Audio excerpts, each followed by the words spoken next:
Bada bing, bada boom. They have eyes everywhere. For every 45 seconds that you use your phone, there is a secret screenshot that is being taken of whatever your phone is looking at. That screenshot is then used to compile a report, and it sends it directly to somebody that you know. It screenshots literally everything: your messages, your email passwords, your Amazon purchases, articles that you're reading, whose profile you're viewing on Instagram. The things that you do on incognito mode, it is screenshotting your phone at least once a minute.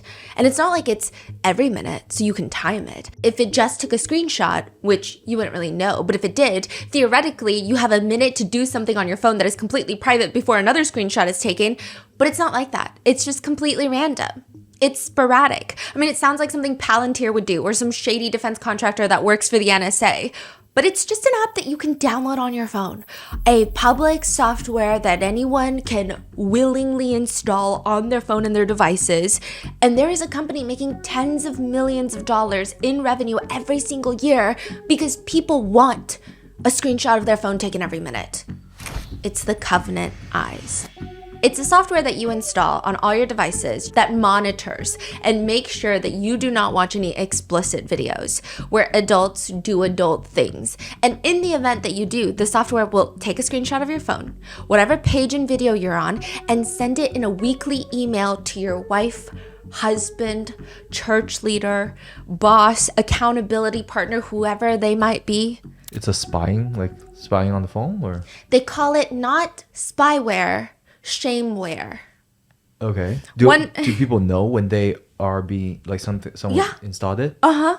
Oh, so they willingly install it. Oh, okay. So it's not a secret. No. Okay. You willingly do it. One Redditor breaks down the Covenant Eyes like this. This is from a few years ago, so there could have been a bunch of software updates, but there are three main services it has: screen accountability, website blocker, and safe search. Screen accountability being the most important. Quote, it's their patented software that will periodically take screenshots of your screen. AI then will analyze it, and then it blurs all of the screenshots slightly, and then you and your accountability partner get a weekly report with some of these screenshots. And if you didn't look at X-rated videos, then the report will just say you didn't look at X-rated videos. It encourages you to look at their screenshots for anything that they might have missed.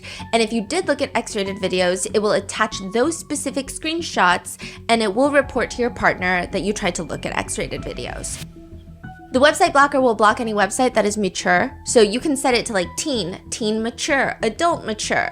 And teen mature, I believe even Reddit is hard to get on. Interesting. Safe search will make sure no explicit content comes up on any search engine, and all of this data gets sent to your partner. If you want to uninstall Covenant Eyes, you have to call a number, and once you call them and confirm you want to uninstall, they give you a code. Your accountability partner will receive a notification saying you did this. There are over 1.7 million users that have been watched by the Covenant Eyes, including House Speaker Mike Johnson, who back in 2008, he had some very interesting views. He says that the fall of the Roman Empire, okay, we know Mike Johnson, we think he's crazy, okay? He said the fall of the Roman Empire had to do in part due to rampant homosexual behavior. Mike Johnson has also previously stated that being gay is, quote, inherently unnatural and a dangerous lifestyle, as well as, quote, ultimately harmful and costly for everyone. Why is it costly for you, Mike Johnson, unless you're involved, okay? He also weirdly kind of thinks that if we just let gay people get married, what's next? Someone's gonna marry their dog? That's literally what he said. It totally makes a lot of sense if you're a homophobe with a hole in your brain. But in 2022, he spoke publicly about how he and his then 17-year-old son were both on Covenant Eyes, and they were each other's accountability partners. They would monitor each other's weekly X-rated video intake. So wait, so it not only takes screenshot of the video, it takes screenshot of everything, correct? Yes. So it's like your bank account, your private data, they have all of that. Yeah, I know exactly where you're going with this. When he said this in 2022, everyone said, now wait a fucking minute. Is that not a safety hazard to the United States of America? Yeah, but he never addressed it. He just said, Covenant Eyes is the software we've been using for a long time in our household. It scans all the activity on your phone or your devices, your laptop, tablet, what have you. We do all of it. And then it sends a report to your accountability partner. So my accountability partner right now is Jack, my son. He's 17. So he and I get a report of all the things that are on our devices once a week. If anything objectionable comes up, your accountability partner gets an immediate notice. I'm proud to tell you my son has got a clean slate. Yeah. Okay. Perhaps he no longer uses it because he is a sitting member of Congress. I don't know, but it's just alarming. But what happens when you have Covenant Eyes and the content being viewed is not on a legal X-rated website? What if the content being viewed is not even legal and is just one of the most morally bankrupt, ethically bankrupt things that you can do on an electronic device that involves crimes against children? If there is CSAM, does it send an alert? Who gets alerted for that? Because that is what reality TV star Joshua Duggar gets arrested for. This is the case of the Duggars and the 3 arrests of Josh Duggar and more recently Joseph and Kendra Duggar and all of the potential crimes in between.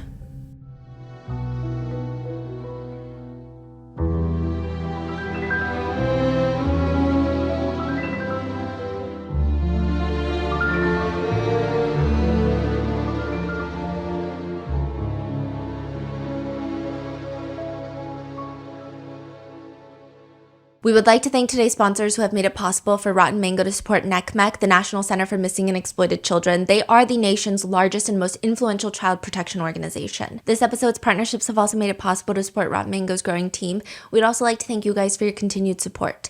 As always, full show notes are available at rottenmangopodcast.com. A few intense disclaimers, including religious trauma, grooming, incest, CSAM, CSA. Please watch with caution. This is going to be a multi-episode series, so please take breaks whenever you feel overwhelmed. All the information is also publicly available. Any netizen comments, speculations, theories, or allegations or opinions of netizens. Legally, a lot of people are innocent until proven guilty, of course, except for the legally confirmed convictions that we're going to get into. And lastly, a lot of statements and quotes may be condensed for brevity. This is just going to be a massive deep dive. And another thing to note, this is not a take on religion. This is not me sending my ideological beliefs into the ether and hoping that you latch onto it. This is just a breakdown of the Duggar family and their beliefs. I have a whole wall of the cast of characters that's behind me of every single Duggar family because there are over 20 members of the family and then their spouses that get entwined into the family and then they all have like 50 trillion children. And you'll see why, because they don't believe in... Anyway, we're going to get there when we get there. If you want to know who the Duggars are, all of their first names start with a J. So all the J's, Josh, Jana, John David, like these are all the Duggars. Even when it doesn't make sense, they really stuck to the theme of naming everyone with a J. And so 1, 2, 3, 4, this is the order of the siblings. There's 19 siblings in total, 19 children birthed by one woman, Michelle Duggar, and her husband, Jim Bob. Some people call him Jim Boob, some people call him Boob, some people call him Rim Job. It just matters on how much you dislike this character. What? Yeah. And so all of the Duggars, the original Duggars, they've got a J in their name. And then a lot of them, they get married very early on, like when they're 18, 19, 20, they get married to the first person that they start dating. Their first kiss is usually at the altar. We'll get in there, but they are the people right next to the Duggar family. So the 1, 2, 3, 4, 5, that's their birth order, basically. Yes. And then all the people next to them are their spouses. And then this little number in between is how many children that they currently have. And people, netizens, love to track the number of Duggar grandchildren. It's like a thing. We're going to get into there. Yeah. But first, Noel Biderman is worth $40 million. Or at least that's what the estimate was at the time. And Noel... Is Noel on the board? Or Noel is not. Okay. But Noel Biderman is about to have a really shitty day, which Noel sometimes leans into. He has been known to be the most hated man on the internet. Who said that? He said that. He said it's all self-proclaimed. You're on the internet, you most likely have never even heard of Noel Biderman. So like, why does he think that everybody hates him? July 12th, 2015, employees of a media company called Avid Life Media, run by Noel Biderman, they walk into their Toronto office. This is like a corporate office. They open up their work laptops and almost in unison, the AC/DC rock song Thunderstruck starts blasting on every single fucking computer. It's like when you're listening to something, you don't pause it, you just close your laptop screen so that the next time you open it back up, it automatically starts playing. What's AC/DC rock song? It's like a rock band. They're goats. It's a very particular style of music. It's good. It's good. Okay. So it's just a crazy rock song. Yeah, They're really yeah. loud. Okay. I mean, they're famous, but what are the odds that every single employee at the office last night was listening to AC/DC's Thunderstruck on the highest volume and then closed their laptop and then opened it up at 9 a.m. in unison for it to be blasting again? Very unlikely. All of them are trying to turn off their sound, mute their computers, and then a message pops up. We are the Impact team. We've taken over all systems in your entire office and production domains, all customer databases, source code repositories, financial records, emails. Shut down AM and EM. It will cost you, but non-compliance will cost you more. We will release all customer records. Which AM and EM? If that were a grocery store or even like a frozen yogurt chain, that would be disastrous. Customer database just released to the public, but it's even worse because AM, EM, I'm sorry. AM is Ashley Madison and EM is established men. These are dating websites. Oh. For cheaters. Oh. And a data hack and leak from either website is going to ruin millions of people's lives.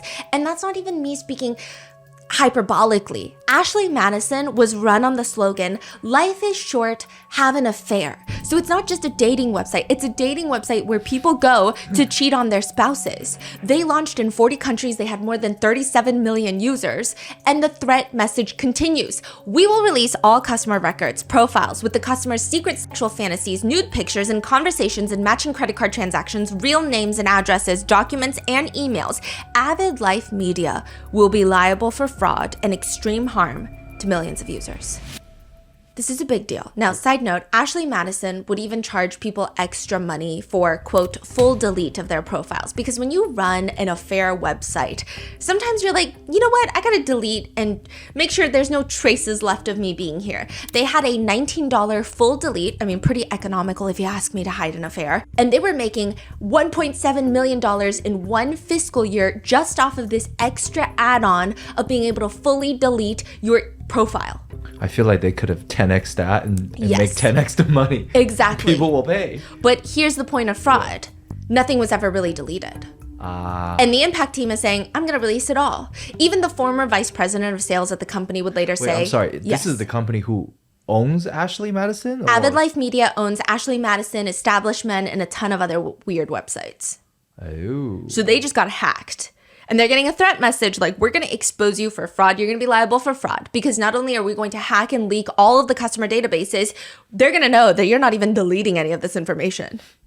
The promise of security, anonymity, and safety was just something we said. It wasn't something we did. This is the former vice president of sales. Now, just overall, the way that Ashley Madison, the entire company, Avid Life Media, was run, their operational practices were clearly less than great. Noel Biderman, the guy who ran Avid Life Media, he has stated that data into infidelity can help us make better choices. That was like the platform he was on. He was like, no, I know, I'm sleazy. I run an affair website and I make millions of dollars off of it, but hold on. This is really good data that we can latch onto and we can make people have better marriages. We can help women make better choices. So it's only now with the advent of a site like mine that you can look at huge data. That's really robust. That's really interesting. And so for the first time, we get a chance to see what society's behaving like. And so that's really interesting to me. He says the day after Valentine's Day, it's a real slippery slope for when people have affairs. So maybe the day before, you want to step up and play differently. Let's take this data and make it more consumable and give people a better roadmap to navigate at least the infidelity components of marriage. Wait, what does Valentine's Day have? What is he trying to say? So he's saying lots of people get up on Ashley Madison after the day after Valentine's Day. They're signing up. Weird. They're paying extra money for fees. They're messaging people. And he's saying it's because probably during Valentine's Day, you didn't get what you wanted. So he's saying, now what can we do with this data? Probably women, listen up. You guys should be hotter for Valentine's. That's the vibe he's giving. And the busiest day for affairs is Monday. And they like to say it's because the expectations of the weekend were not met. So maybe up it on the weekends. Weirdly putting blame on the partners that are being cheated on rather than the cheating partners. But like, what do you expect from the person who runs Ashley Madison? Noel Biderman has just been known for some saying some very weird, questionable, depressing things. He was asked by USA Today, "You have made the argument that monogamy is a failed experiment and infidelity is the way of the future. How can you say cheating helps a marriage?" Infidelity has always been amongst us. It just happened to be the dominion of men for the most part. What I hear from the women in particular on my site and even the men is, I love my partner. I cherish my kids. I can't stand what doesn't happen in the bedroom. Most people are not willing to give it all up for a one-night stand of an encounter. What I'm saying is, majority of people having affairs are looking to preserve their marriage, not leave it. People pursue affairs because they don't want to leave their marriage. They want to have their cake and eat it too. I acknowledge that. I'm not suggesting it helps the dynamic between the two individuals, but it might help them stay within the institution of marriage. What if people are having affairs to stay married? What if they love their children, their partner, their extended family, their economic situation? They're just struggling with one element, which is monogamy. So what if they don't want to leave, but want to break with monogamy? I think people unfortunately stray long before we created Ashley Madison.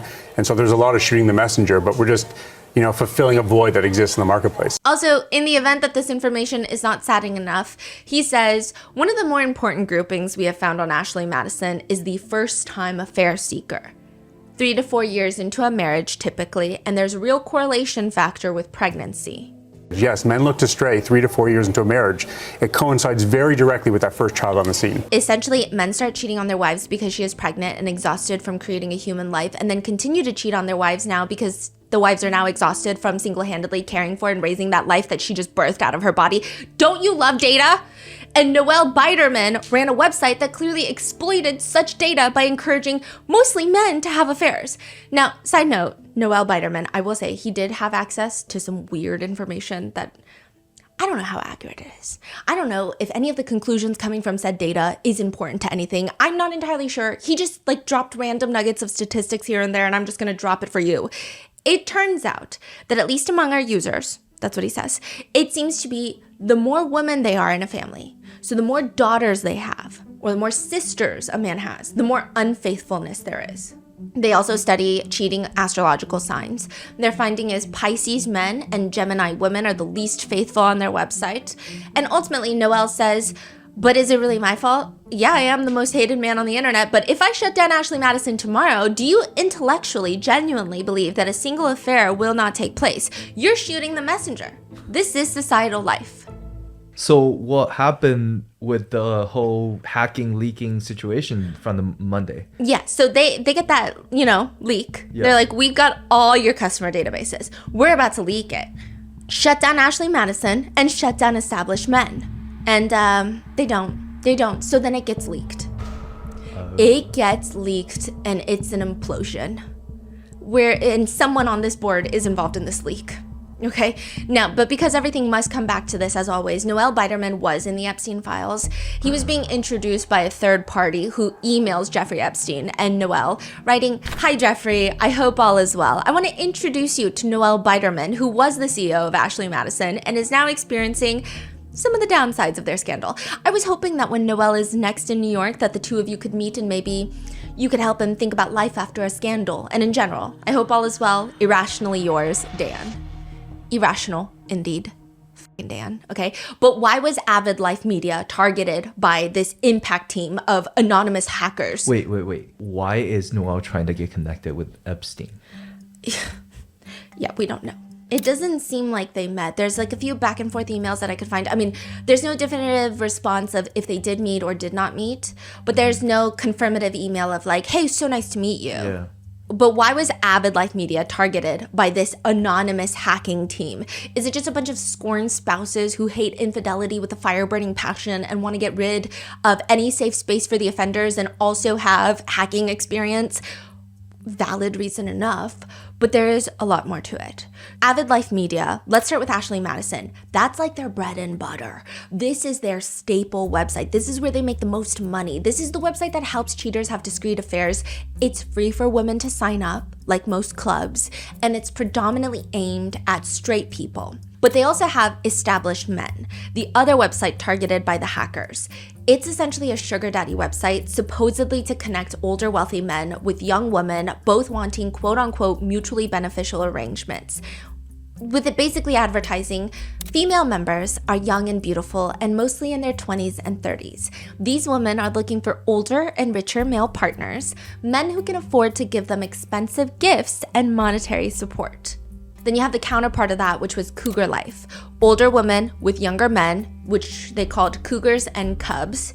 They had Arrangement Finders, another sugar daddy website, but more emphasis on direct and explicit transactional nature of it.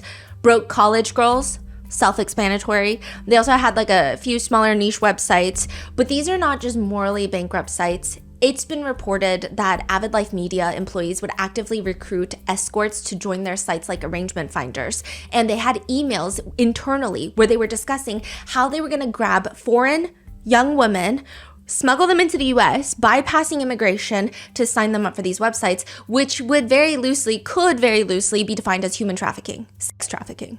International. Yeah. Too. I'm not saying that they did this, but I'm just saying they were coming up with ways of like, well, how would we lie to immigration authorities about it? Which I feel like you're already trying to commit the crime.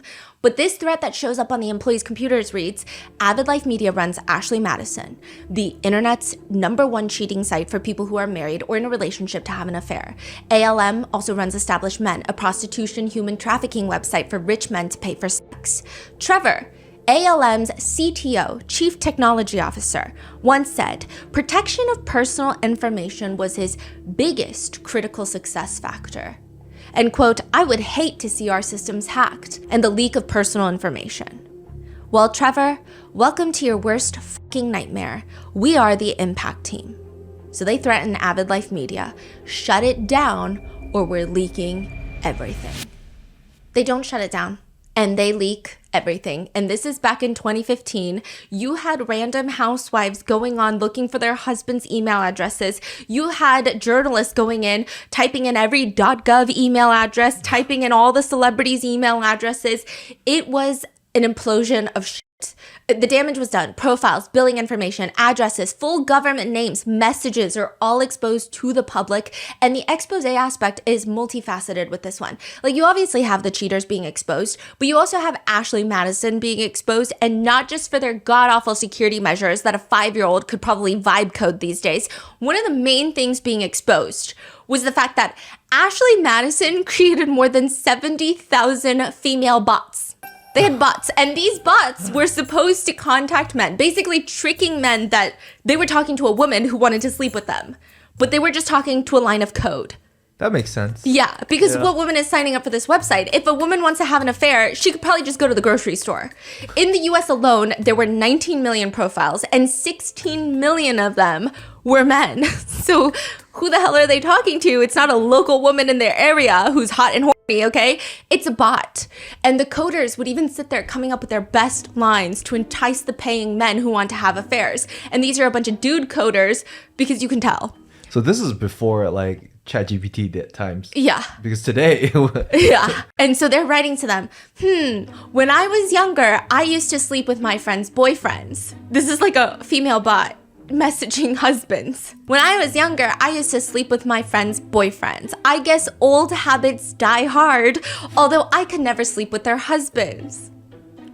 I'm sexy, discreet, and always up for a kinky chat. Would also love to meet up in person if we get to know each other and think there might be a good connection. Which then would push a lot of male users to purchase the $250 Guaranteed Affair Premium, which then passes that customer along to a third-party affiliate who either provides a real person for the guy to chat to, which is usually not what happens, or they just straight up connect him with an escort service, because a guaranteed affair is a guaranteed affair.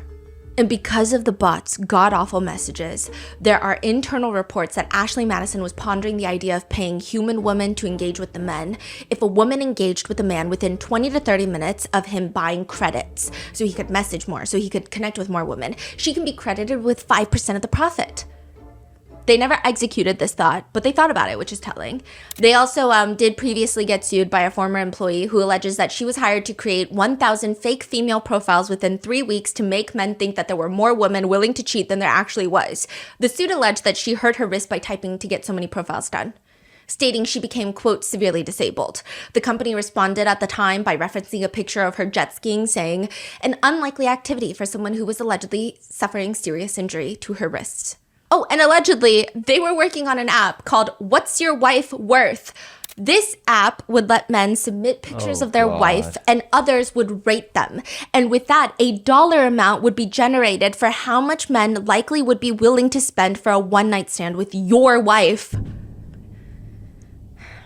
They made that, or they were thinking about making that? They were thinking about it. Noel Biderman was really excited about it, but he didn't like the developers on it. He said the website interface, the user experience was shit. I just cannot imagine how many customers there would be for something like that. So many customers. There have been... you will expose yourself for... Yes, but there have been so many Reddit threads where people post explicit photos of their wives, their girlfriends, and those get shut down. There have been so many weird websites. Oh, there was like an entire forum community of people talking about how to drug their wives and partners so that they could bring in other people to word them. So I'm assuming that the demographic, the market cap would be large. During the hack, it is also revealed that the CEO of Avid Life Media, Noel, sought young escorts, which, like, why is that a scandal? I mean, it would seem like something that would happen. Everyone just assumed that this man is in an open relationship with his wife, whom he shares children with. But not at all. His wife has publicly stated before the hack, I'm sure most people assume that because of what Noel does, we must be in an open relationship, but this is absolutely untrue. She states that she would be entirely heartbroken if she discovered Noel being unfaithful. We have such a great relationship and are open about our needs that it would really come as a big surprise. She says that she supports her husband's career, though, because he looks like a villain trying to tear apart relationships, that he's okay with infidelity, but in reality, all he's doing is bringing light to something people turn a blind eye to. He's not afraid to ask really tough questions. I imagine that she was the one asking tough questions when the affair was brought to light in the hack. And a lot of people were actually asking a lot of tough questions. Hunter Biden was named in the leak, to which he denied all involvement and stated that someone else clearly made an account using his email. Which, side note, there is no email verification needed, so that could be very well true. But Hunter Biden is not particularly known as someone who doesn't have affairs. His most notorious affair being that with his own sister-in-law after his brother passed from brain cancer. There's that. What? Yeah. Yeah, that was a whole thing in the Biden era, yeah. The husband of a real housewife of New York was exposed to have an account. He stated he made one foolishly with a group of his buddies for hee-hee-ha-has. A Florida Circuit Court judge, who was then a prosecutor. This is the guy that prosecuted Casey Anthony. He was found in the leak, and he said, I hope the public will judge me on my 35 years of service and not a bad mistake. He says he never cheated. He just signed up out of curiosity. One Republican Party member was also outed for having a profile, and he said, I did it for opposition research. I needed to see what the fucking Dems were doing. A Christian YouTuber, Sam Rader, and his name starts circulating on Twitter associated with the data leak. This is a Christian couple that makes Christian videos where they're like, I serve my husband. And you know what? I have religious trauma, so I can have a little bit of sass with this one, okay? But it's all like, this is how I serve my husband. I never question his leadership. And I'm like, I question literally everything in everybody's life all the time. Like, you should question more. You should have more question marks in your head, girly pop. But he was associated with the data leak. He says that during this time, this was a very vulnerable time in his life. He was working as a nurse and taking care of their firstborn son. So he was very overwhelmed, which naturally one would think that the way to decompress from life being overwhelming is to, I don't know, take a fucking bath, take a Xanax if you must. But he says when life got overwhelming, he wanted to start a morally, emotionally, physically overwhelming act of cheating on his spouse. He says, I didn't want to leave my family, but I wanted something exciting in my life. His username was dirty_little_secret_man. Dirty little secret man. He has since gone on to state, this is an issue that is in our past. This was before I got onto YouTube. Yeah, because that makes it better. This was brought to my wife's attention. She has forgiven me for this mistake that I made in opening the account. I have sought forgiveness from God and he has forgiven me, so I have been completely cleansed of this sin. I did make the account. This was brought to my wife's attention. She has forgiven me for this mistake that I made. I've sought forgiveness to God and he's forgiven me. So I've been completely cleansed of this sin. There was a pastor who was outed in the leak, outed as a cheater, to clarify. He ends up self-exiting in his garage. To this day, nobody has been arrested, charged, or publicly identified as a member of the impact team that hacked Ashley Madison. That's crazy. They didn't ask for money or anything, huh? No. Huh. They said, shut your shit down. Fascinating. Back then, the vice president of the company would say, I would be asked, who's your biggest competitor to Ashley Madison? And I would say, the Bible. Which seems to be very, very much on the nose. A contributor to Christianity Today reported that approximately 400 church leaders had been identified in the data and were expected to resign all across the country after this leak. One person in particular becomes the face of the Ashley Madison scandal. This one right here. As one would say, he was horny on the main. Joshua Duggar, the eldest, firstborn son of the Duggar family empire. So this was leaked in 2015. Yes. And he was already famous. Oh yeah, they've right? been famous for a really long time, and 2015 is the year that everything Josh does comes to light, and then in 2021 it comes to light once more.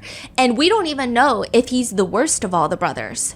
And that was already headline news. Josh Yes. Duggar in the Ashley Madison. Okay. Because the Duggar family, I mean, they're reality TV show stars from TLC, and they're known to be this huge family of Christian fundamentalists who love God. This is the biggest scandal. And it's not necessarily because he's like the biggest celebrity in the world. I think it's more so the irony of him being on Ashley Madison. Joshua Duggar is part of this family. Christian fundamentalists, by the way, are a very large group of Christians who believe that the Bible and scripture should be oftentimes taken literally. So notable fundamentalists state that God essentially breathed his exact thoughts into biblical writers, meaning that every word of scripture is literally scientifically and historically true. So there's like a lot of different denominations of Christianity, and a lot of them have different beliefs and main goals, I would say. Fundamentalists are hardcore. And they're not that common, right? They're huge. It's a huge group of people, yeah. I mean, depending on the severity, not the severity, the intensity of how fundamental they are, it gets a little bit smaller the more extreme you get, but it's a huge group of people. Huge group. They want to go back to the basics, the fundamentals, hence fundamentalist. You'll often hear them being referred to as fundies. They fucking hate that. Yeah, most of them don't like that. But that's what people will call them. There's like snark pages on Reddit, like fundies. There's a really good YouTube channel, Fundy Fridays. She like dissects all the Christian fundamentalists. I love her channel. I think she runs it with her husband, boyfriend. I'm not sure, but so good. But this is just like one group of fundamentalists. Is she a Christian or no? I don't think so. I don't know if she has a background of religious trauma. I'm not too well versed in her lore, but she's incredible if you want to deep dive into, because there's so many different groups of fundamentalists and so many different fundamentalist leaders. She like dissects the shit out of each one of them. But there seems to be a lot of fundamentalists who do have differing beliefs. So you got a large group of hardcore fundamentalists who hate secular culture. A lot of Christians, like a lot of people with faith, will partake in certain aspects of secular culture. They'll still watch TV shows, even if the TV shows, I mean, there's differences. Wait, they don't watch TV? No, they don't even have They're a TV. on TV? They're on TV. They're on TV but don't watch TV? I know. It's like Mark Zuckerberg's kids don't have Facebook. What the fuck? No way. Yeah. They don't watch their own show? No, I don't think so. Wow. Okay. Yeah.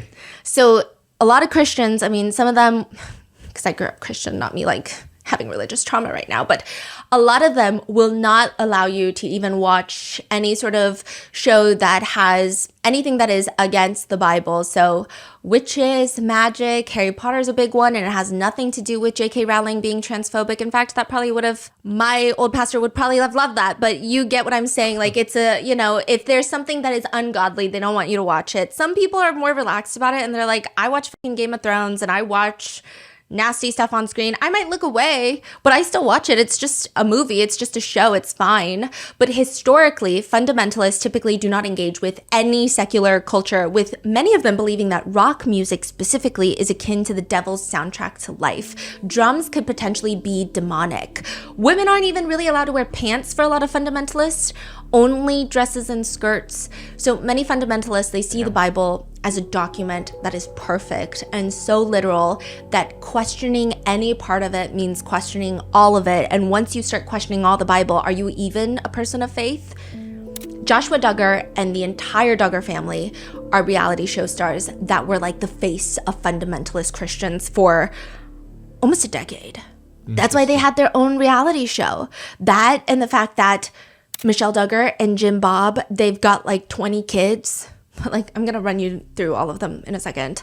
Joshua, at this point, though, in 2015, when the Ashley Madison scandal happens, he's 27 years old. He's married to Anna Duggar, and at that point, they have 4 children. He was the executive director of FRC Action. So, like, I need to give you all the information to know why this scandal was a big, huge, colossal failure for the Duggar family. FRC is the Family Research Council. Some call it a right-wing think tank. Others will call it a hate group. It has been declared a hate group, by the way, by Southern Poverty Law Center. So this is not me just like throwing around the word hate group. Their goal is to produce policy research from a self-described biblical worldview. The core agenda revolves around 3 pillars: faith, family, freedom, which means anti-abortion legislation. They focus on trying to ban abortion at every level. They want to support what they call fetal personhood laws. They oppose most, if not all, LGBTQ plus rights. They literally fight same-sex marriage as if someone wants to marry them, which is what I would just call delusional self-flattery. They stay up and fight gender-affirming healthcare. They push for clauses that allow medical workers to refuse treatments for things like birth control, abortions, and they defend prayer being required in public schools. And they also actively oppose the Equality Act. Wait, what is his role again, you say? Director? He's the executive director of one of the FRC's arms, the political arm, where they lobby politicians. Like, that's a huge deal for a 27-year-old to get that position. I mean, he got it through nepotism. A lot of people said that he was largely incompetent and he would show up to meetings late and he had no idea what he was talking about. But because he's famous. Yeah. Right. And he's a family man. And he's like the face of Christian fundamentalism. And now he is the face of the Ashley Madison leak. But also, like, just to give you a background on who Josh Duggar is, they oppose the Equality Act. That's like waking up one day and decide you want to kill every single butterfly on the planet. Like, you just hate them. Obviously, it's not remotely the same thing, but it's kind of ridiculous to oppose the Equality Act. The Equality Act would prohibit discrimination based on sexual orientation, gender identity, and employment, housing, and public accommodations.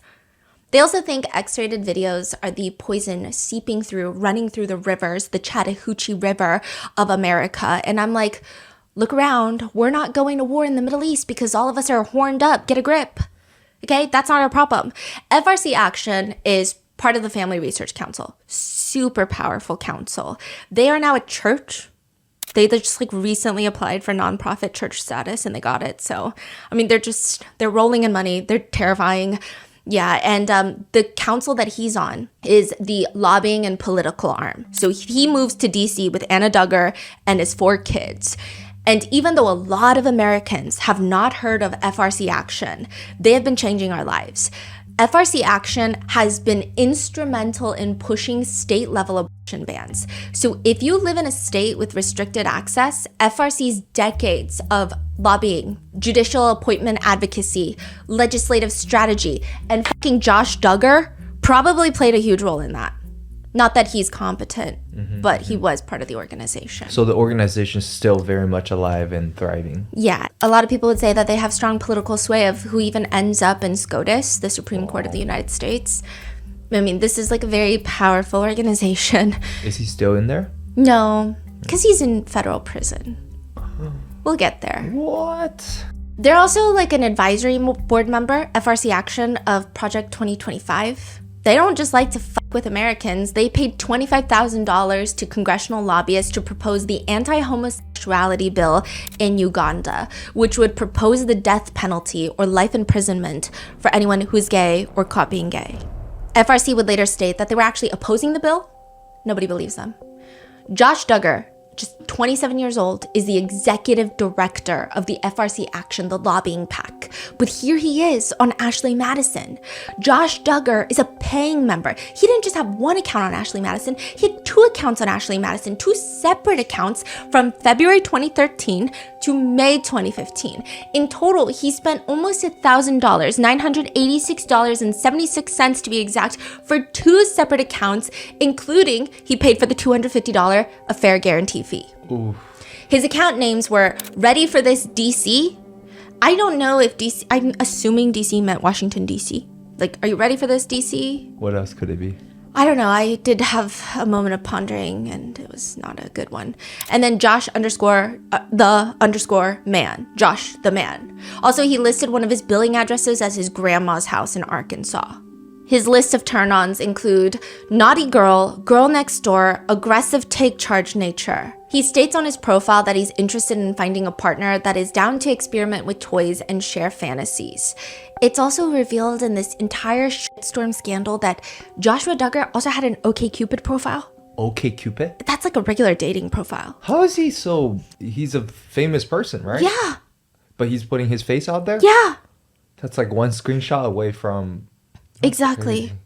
And he would answer questions. Okay, so OkCupid does this thing where you can answer questions with someone that you've matched with, and the responses will come up together to see if you guys have the same worldviews.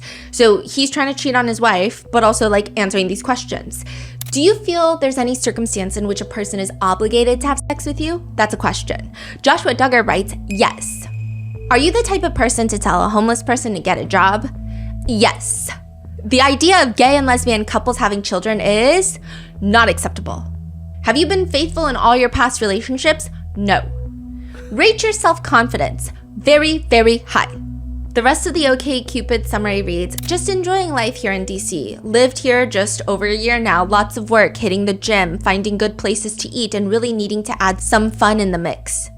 What I'm doing with my life right now, I'm an executive in the city. I develop strategies, meet people, crunch numbers around big tables, and occasionally get out of ivory towers to sleep. Also, OkCupid has this very interesting thing where you take a personality test, and it tells you if you're less than average, average, or more average in certain traits. So this is not like an actual measurement to someone's capabilities, just how they perceive themselves. And it says that he's a lot more arrogant than the average, more romantic than the average, more sex-driven than the average, more political, more spiritual, more confident, more old-fashioned. However, less independent, less literary, less scientific than the average, which we know because he would say things like, marriage is essential to the American family, and every single child deserves a mother and a father. Okay. Well, all 7 of your kids are about to be without a father because you're going to be in federal prison, but I digress. And like any high-profile cheating man caught with his pants down, Josh puts out a formal statement. I have been the biggest hypocrite ever. While espousing faith and family values, I've secretly over the last several years been viewing pornography on the internet, and this has become a secret addiction. I have been unfaithful to my wife. I am ashamed of the double life that I have been living, and I am grieved for the hurt, pain, and disgrace my sin has caused my wife and family, and most of all, Jesus, and all those who profess faith in him. I have brought hurt and reproach to my family, close friends, and the fans of our show with my actions. The last few years, while publicly stating I was fighting against immorality in our country, I was hiding my own personal failures. As I am learning the hard way, we have the freedom to choose our actions, but we do not get to choose our consequences.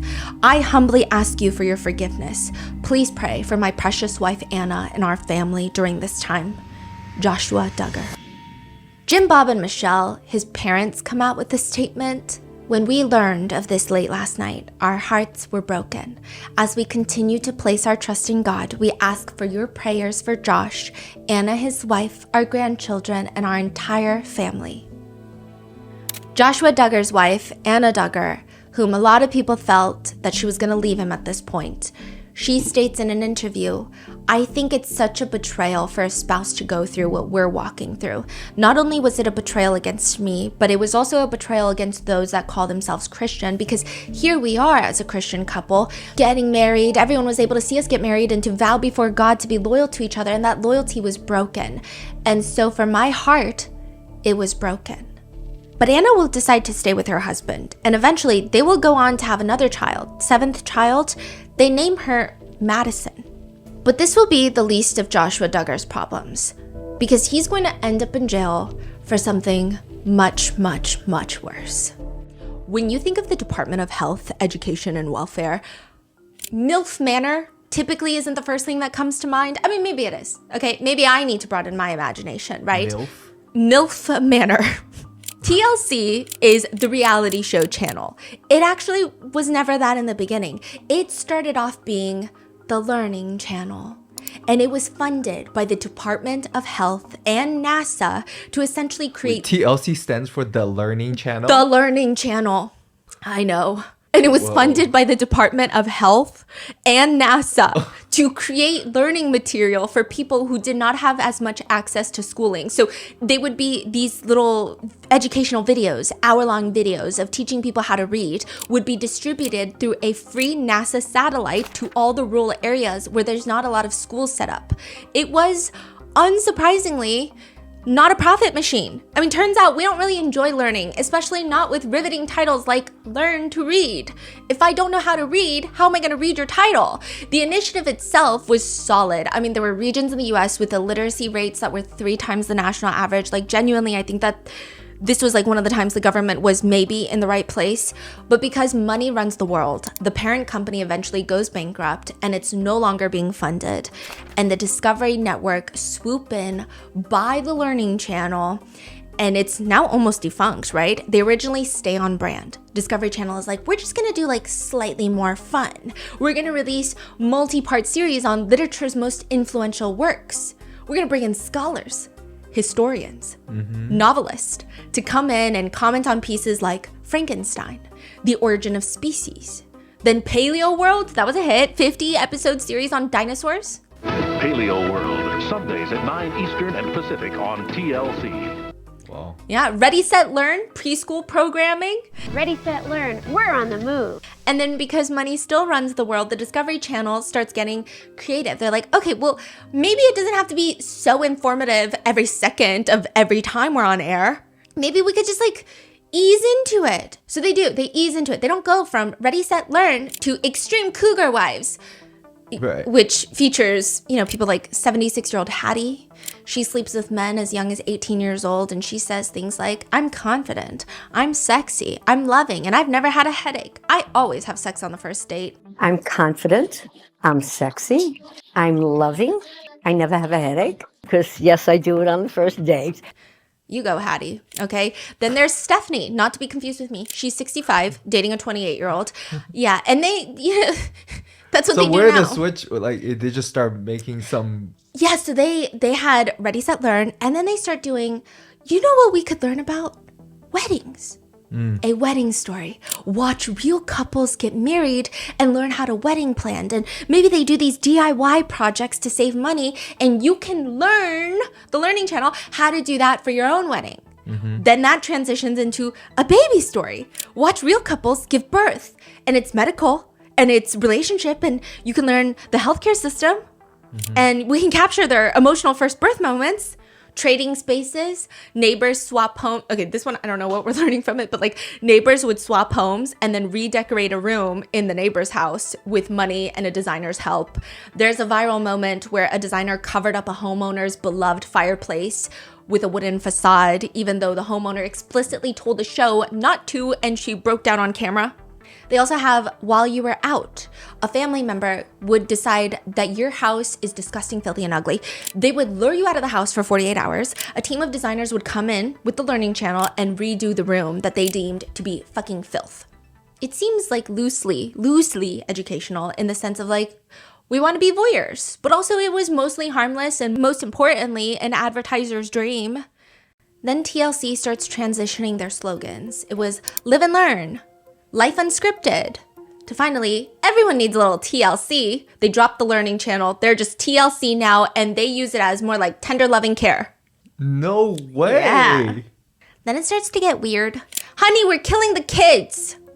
American version of an existing British show, nutritionists will come in and they'll bring in a laptop and they're like, this is what your kid is gonna look like at 40 years old if you don't stop feeding them tater tots for breakfast, lunch, and dinner. Look at your kid. Isn't your kid so unconventionally unattractive? Doesn't that make you want to scream and die? Then they should eat a salad. And everyone's like, this is actually horrendous when you think about it. Like, there's no aspect of this that could be even remotely healthy. They would get a 4-week boot camp to transform the family's habits and follow-up episodes to show how they're going to look more conventionally attractive now with their new lifestyle. It's just like shaming, okay? There's hoarding, buried alive, where they would go to hoarders' homes, give them interventions, declutter their homes. One notorious season, 2 members of the crew contracted the very often fatal hantavirus, where humans inhale dust that's contaminated by saliva, urine, or droppings of infected rodents. The mortality rate is up to 38%. The hantavirus now lurking in an eye-opening new place, a Texas home featured on the hit reality series about hoarders, and now it's threatening an entire community. My Strange Addiction, you know that one. People who like to eat glass, mattresses. Participants have come forward to state that there was a lot that was depicted that was just straight up staged and set up, and also like there was no therapy, there was no nothing. Extreme couponing. This was like a whole national scandal, that show. Couponers would coupon stack to purchase hundreds of dollars of groceries for pennies. The show triggered a surge of extreme couponing, and stores blamed the show for coupon fraud. A huge wave of coupon fraud took over America after this show. I believe there were people investigated in regards to coupon fraud because of the show. Freaky eaters. Hey you only eat French fries? Welcome to the show. Sister wives, where a man has 4 wives, and I believe at one point they all lived in the same cul-de-sac, and he would go from house to house, and he'd be like, on Mondays, I stay with Megan. On Tuesdays, I go to Terry's house. Outrageous kids parties. Parents would just be spending a lot of money for over-the-top birthday parties for their children. And just like really oddball shows like Mall Cops, where they would follow the security staff at the Mall of America in Minnesota while they deal with shoplifters and people peeing in fitting rooms. Toddlers and Tiaras, followed child beauty pageants. That was one of the more controversial ones, as you would imagine, with the constant sexualization of little children. 90 Day Fiancé, very controversial, still up and running. Oh. My 600-Pound Life, multiple former cast members have filed lawsuits against the producers. Here Comes Honey Boo Boo. That's a whole other situation I could do a whole episode on, because Honey Boo Boo's mom ends up staying with a child sex offender. Breaking Amish, where they allegedly filmed former Amish people leaving their communities in real time. Social media investigations stated that that was all fake, that these cast members were actually had left their communities years earlier, so the show was not that accurate, but more staged. My 5 Wives, another polygamist. Seeking Sister Wives, another polygamist, where now they're like, my husband wants another wife. Let's go find the perfect wife. They had a special called My Husband's Not Gay, which focused on 4 Mormon or LDS church members who stated that they had SSA, same-sex attraction, and they chose to live in heterosexual marriages because that's in line with their religious beliefs. The men framed their attractions as something they chose not to act on, emphasizing religious conviction and marriage as the priority, which naturally drew significant backlash and criticism. Pregnant Behind Bars, documenting pregnant women in jail and prisons, which, you know, the anger there was that TLC just did not do enough to advocate for prison reform. My Teen is Pregnant and So Am I, where mom and teenage daughter in a family would be pregnant at the same time. Unexpected, another teen pregnancy show. Hot and Heavy, where they would document mixed weight couples, where plus size women are in relationships with thin male partners, but the name of the show, Hot and Heavy, feels like the men are hot and the women are heavy, and there's almost always this lingering question in every episode of like, why is he even with her when she's fat? MILF Manor. Wow. I believe this is the one, you know, where you had the older woman with the younger men. But so this, they had older women come into the villa where they thought that they were just going to meet a bunch of young hunks. But turns out all the young men that they're going to date are like their sons. So they're not going to date their own son, but like the other MILF, that's her son. And they had these weird segments where the mothers would grope the young men's torsos to identify their own son. But there was one show that was one of the biggest ratings success for TLC, like really unlike any other. And that is 19 Kids and Counting, the show about the Duggars. This show repeatedly, consistently hit new highs on TLC. I mean, because I never heard of them, right? Yeah. But you were saying most Americans heard about them in this show. Yeah. I mean, like you would know this. Leave it in the comments. I knew of the Duggars. I never watched the show. I never kept up with the Duggars. I think maybe because I had a little bit of religious trauma, I don't watch shows like this. But yeah, I know a lot of people do. A lot of people that on the RM team, they're like, you don't know the Duggars? You don't know every person of the Duggars? I see. Yeah. But the show is long finished, right? The show ended in 2015. because of what I'm about to talk about. And it's not the Ashley Madison scandal that ends the show. Something worse ends the show. Really? So this whole show is about Jim Bob. Okay, his real name is Jim Bob. People call him Jim Boob. People call him Rim Job. People call him Boob. You decide what you want to call him. So Jim Bob Duggar is his full name? Yes. Do people just call him Jim? Jim Bob? They call him Jim Bob. Jim Bob, okay. Yeah. Then you have Michelle Duggar, and they are fundamentalist Christians, and they have 19 kids and counting. They had specials before their full-blown multi-season show, and it would be called things like 14 Children and Pregnant Again, Raising 16 Children, On the Road with 16 Children. Season 1 of the TLC reality show wasn't even 19 kids and counting. It was 17 kids and counting, and you can put together what happened there. Now, aside from the fact that Michelle Duggar herself birthed 19 kids and is, by the internet's opinion, freakishly fertile, they all live in one house. They've got to make 19 breakfasts, 19 dinners. There's the infamous tater tot casserole. I mean, it's weird. The whole show, Wait, the they appeal. all live in one house? Yeah.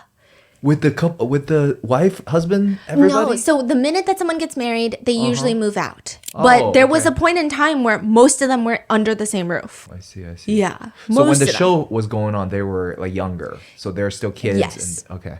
So I think it was like midway through the show that he's the first one to get married. And this was heavily documented. Joshua Duggar gets married. Heavily documented. Anna Duggar is a big part of the show. The whole appeal of this show is... It's like watching a woman wearing an ankle-length denim skirt, looking like... Michelle Duggar looks like she just walked out of a magazine from 100 years ago, and she runs her house and dinner time like a corporation. All the kids are employees. That fascination causes the show to become TLC's highest-rated program ever when it's released. The show is a ratings addiction. People are so confused and intrigued by this entire big family that seem normal, ? And I'm telling you in the perspective of the reality show appeal, not the actual family, because it would be kind of offensive to say that they're wholesome when they have all vocally, outside of the TV show, have stated, well, not all, but a lot of them have been very vocal against just like human rights. A lot of them are anti-abortion, anti-homosexuality. That's what they like to say, right? Over 130,000 people have signed a petition at change.org calling for the cancellation of the popular TLC reality show 19 Kids and Counting. Critics say the family's recent anti-LGBT statements have gone just too far. 19 Kids and Counting star Jessica Duggar is in the hot seat after comparing abortion to the Holocaust. They're exactly what you expect from like a hardcore Christian fundamentalist family. So, but I think when the TLC show originally aired, a lot of America had a fascination with them because at least on the show itself, they appeared very wholesome. They don't talk about these issues, right? No, they always seem like, well, it's always kind of like the nice Southern family of, well, if you don't believe in God, you're going to burn in the pits of hell, but... Like that vibe. Does Jim Bob have a job or? Yeah, so Jim Bob was like a car dealership dude, and then later they get into trying to flip houses and real estate. But his whole job becomes the reality show. Okay. He is a politician at one point, not a good one, but he was. Do they get paid for the TLC? Yes, they made millions and millions of dollars from this show, all taken by Jim Boob and Michelle Duggar. There were lots of complaints, particularly from Jill Duggar later, who writes a full book, and her husband Derek, who say like everything they were forced to be documented. She alleges that Jim Bob would have her sign contracts without reading them because she just trusts her dad, and it would be like, oh, from now on you are forced to come to every TLC appearance, and they would get nothing out of it. You felt that your father, quote, tricked you into signing a contract the night before your wedding. Mm-hmm. The revenue you generated, one could argue, was considerably more than that. Yes. But they're Christian fundamentalists, right? So all the children would dress in a certain way. The girls were all wearing dresses, long dresses. They never wore pants or shorts. They all had curly hair. All the girls in the family, the daughters, they had softer voices. Michelle Duggar is known for talking like this, with like a slight Southern accent, but very soft. Nothing, it's almost like she's always whispering, and she can barely, like, you just always hear this very soft demeanor. As a mother, you look forward to the milestones in your children's lives. The boys, they're just there. The boys are just there, and they're scared to look at any girl. The family believes that the female body is a tripwire for sin. It's like a code red. They would have a code where if one of the girls, they're out and about, one of the girls in the family would yell, Nike, all the boys in the family would crane their necks down looking at the floor, because one of the older girls would later write in the book. So Jill Duggar would write in her book that it's because like someone who was wearing, I don't know, maybe something that showed their shoulders or a butt cheek was out and about. So all the guys had to look down. Nike though? Yeah, so they would scream Nike. Why Nike? I don't know. Yeah, and they all homeschooled their children. And side note, like I said, all the Duggar kids are named with J names. So you got Josh, Jana, John David, Jill, Jessa, Ginger, Joseph, Josiah, Joanna, Jedediah, Jeremiah, Jason, James, Justin, Jackson, Johanna, Jennifer, Jordan, Josie. Wow. Michelle Duggar stayed busy. She was having a baby like every 18 months. So you can say some of them were twins too, right? Yes, there's 2 sets of twins. Wow. And you can kind of see how all of this makes for really good reality TV. Large group of people. There's a large group of people who watch this show that could relate to the Duggars. So probably not the part where they need a whole school bus to transport the family to the grocery store, but a lot of people grew up in super conservative, strict religious families, and either they're still in it or they've left it and they're watching the show with perhaps morbid fascination of what their lives could have been. Or there are people who aren't raised religiously and think that the whole show is very interesting because it's so different from their own way of life, but ultimately it still feels kind of wholesome. Like the biggest plot point of every episode is like, we're having a guest over. Now girls run 20 loads of laundry and ooh, how many cans of pickles are we getting at the grocery store? And now we got to teach one of the kids how to drive. It's like very slice of life-y.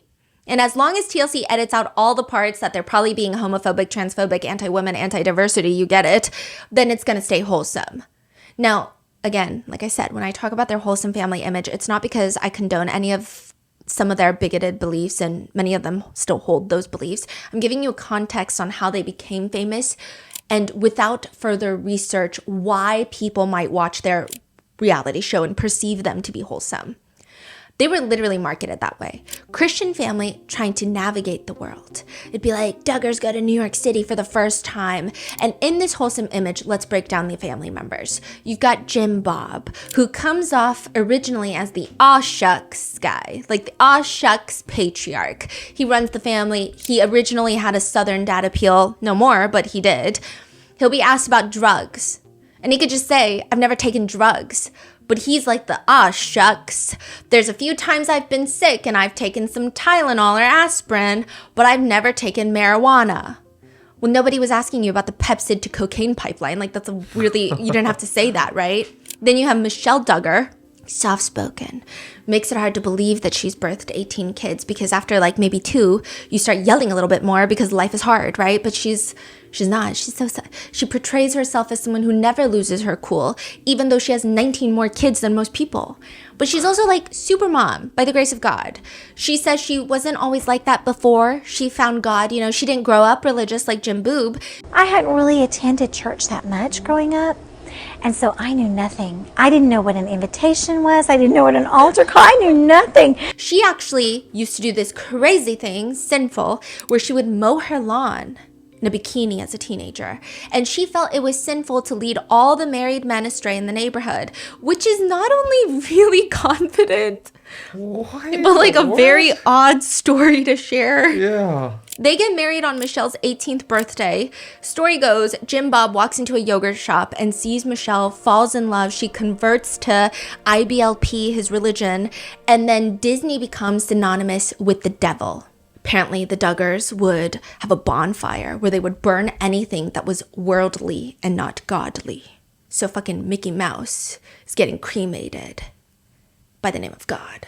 Okay. And again, I just want to make it like abundantly clear. I think religion is one of the more beautiful aspects to human life and existence, though I'm not religious, and that probably is like due to my own personal upbringing. But I think that most people who are in some sort of faith-based life, a lot of them are some of the sweetest people, and they support gay rights, women's rights. They support all of that, and they're just living life, going to temple, church, synagogue. But he's weird. Okay, so this is not me poking fun at religion. This is me poking fun at Jim Boop. He says, they also are not allowed to dance. Jim Bob says, we try not to shake body parts to draw attention to our bodies. So the two of them, they go on to have their very first child, Josh Duggar. My name is Joshua Duggar. They called him the little governor. So Jim Bob eventually gets into politics. Josh Duggar would follow his dad to the Capitol in Arkansas and meet with all these politicians. He would even later join the Family Research Council, like I said, the highly, highly political right-wing group. His on-air persona at the time was role model eldest golden boy. Responsible, charismatic, into politics. This is the prototype for what every Duggar kid should strive to be. He's the first to get married, but even then his relationship with Anna Duggar becomes like a huge storyline for the show. The show leans so heavily into Josh Duggar being Jim Boob 2.0. He's going to be a great family man. He also ironically sang the loyalty song to Anna during the ceremony, during their wedding. Yeah. There's this one scene in the show though. Josh doesn't want to move. So they're all sitting at the dining table and Josh doesn't want to move. He's holding one of their babies and Anna is pregnant with another baby. And she's like trying to get behind him and he's like, oh, he like makes a half-hearted attempt to move his chair. He's like, just doing this. And then Anna, she decides, oh, don't mind me. It's okay. You don't have to move, my amazing husband. Let me just get on all fours while I'm pregnant and crawl under the table to get to my seat. Then you have... What? Wait. Yeah. Yeah. Like, she's doing it as if this is a normal thing to do? Yeah. Like, this happens a lot? But I think the way that it's edited with the lighthearted music, I think in hindsight, this show was really effective at normalizing horrendous relationships. Then there's Jana Duggar. My name is Jana Duggar.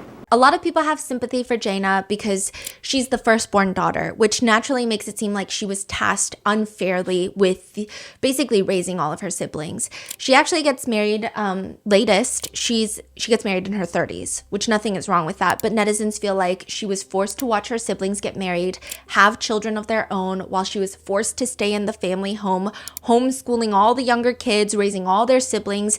She's known to be basically good at everything. Musical instruments, gardening, the word Cinderella comes out a lot when people talk about her and not necessarily in like a mean-spirited way.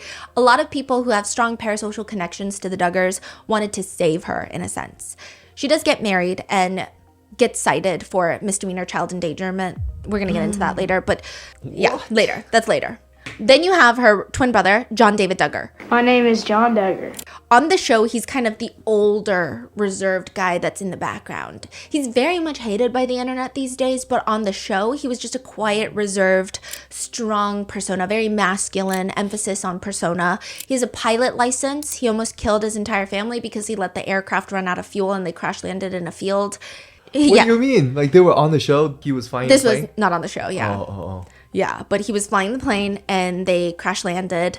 And he also was like stealing supplies from missionary efforts, is the allegation on the internet, not my allegation. Yeah, people hate him. People hate him. And he has one of the more viral moments on 19 Kids and Counting because at his wedding with his wife, this is a lot of the Duggars, their first kiss is their wedding day, wedding ceremony kiss, like, which is great for ratings, right? But he does this thing where he doesn't just like kiss his wife.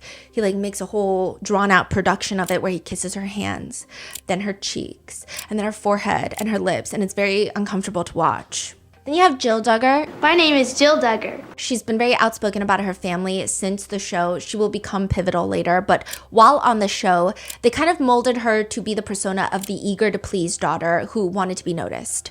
She seemed deeply enthusiastic about anything that the family valued. On her wedding day, Jim Bob, her dad, tells her new husband, Derek, that he has permission to kiss the bride. Derek, you may kiss the bride.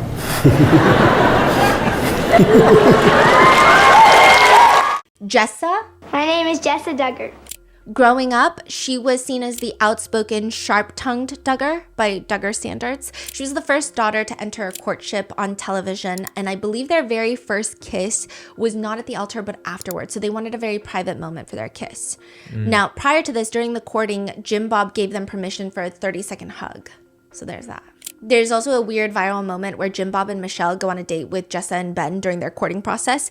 And Jim Bob and Michelle, I don't know if the Holy Spirit compelled them to do this, but they're mini golfing and they're like, here's what all the fun you can have when you get married. And they're just like dry humping on the mini golf course. They're like, who? Jim Bob and Michelle. Dry humping? They're both like, you know, when you in like the but it was not. When you say courting.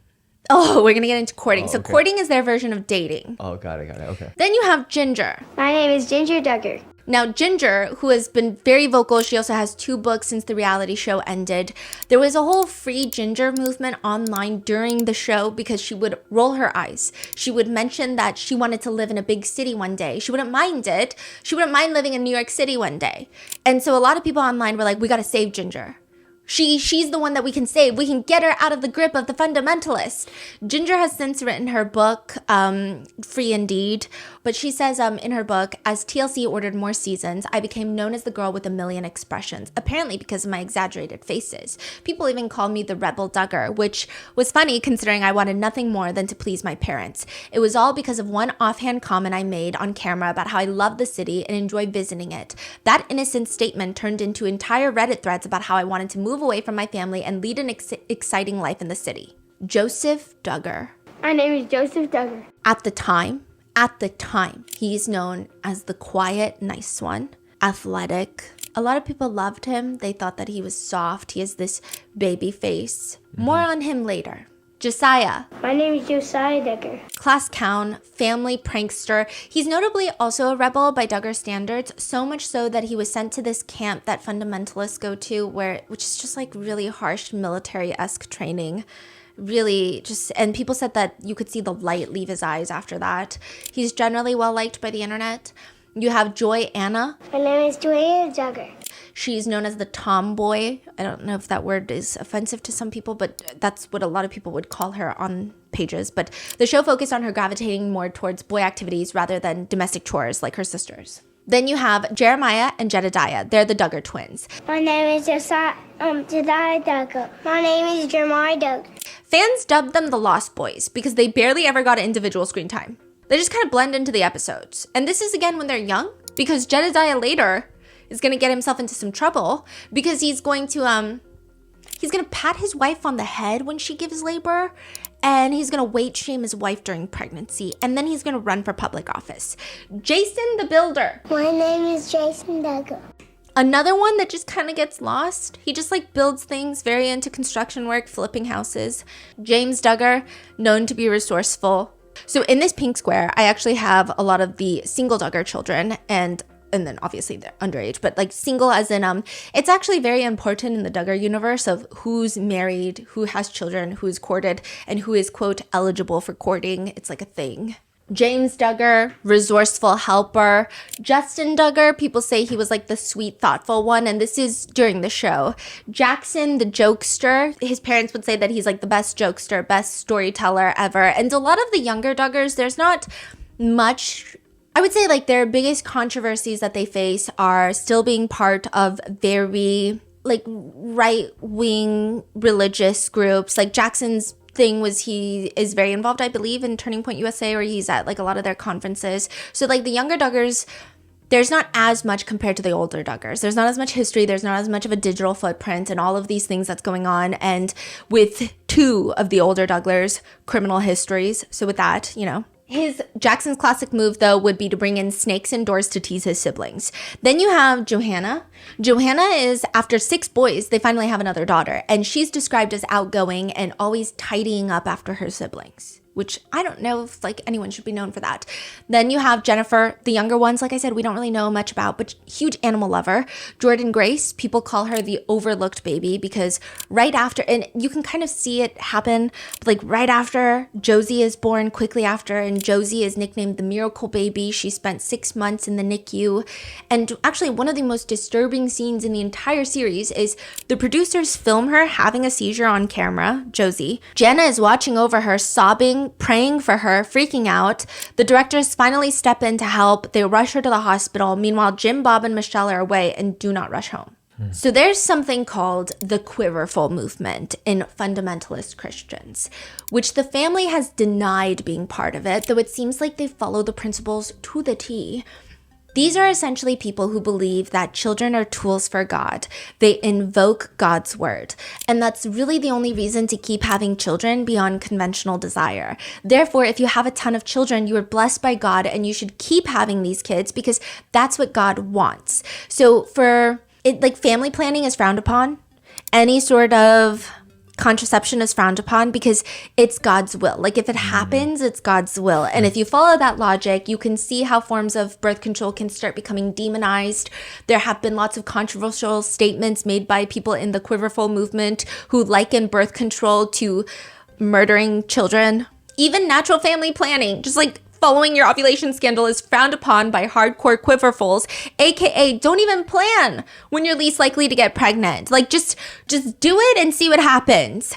A woman's body is meant to be a living sacrifice. Yeah, to having kids. And that's why a lot of people will track the Duggars' kids. So they want to track, a lot of internet people like to track how many kids each Duggar child has, because that gives them an indication of how deep in the fundamentalist religion that they still are, because not all of them have spoken out.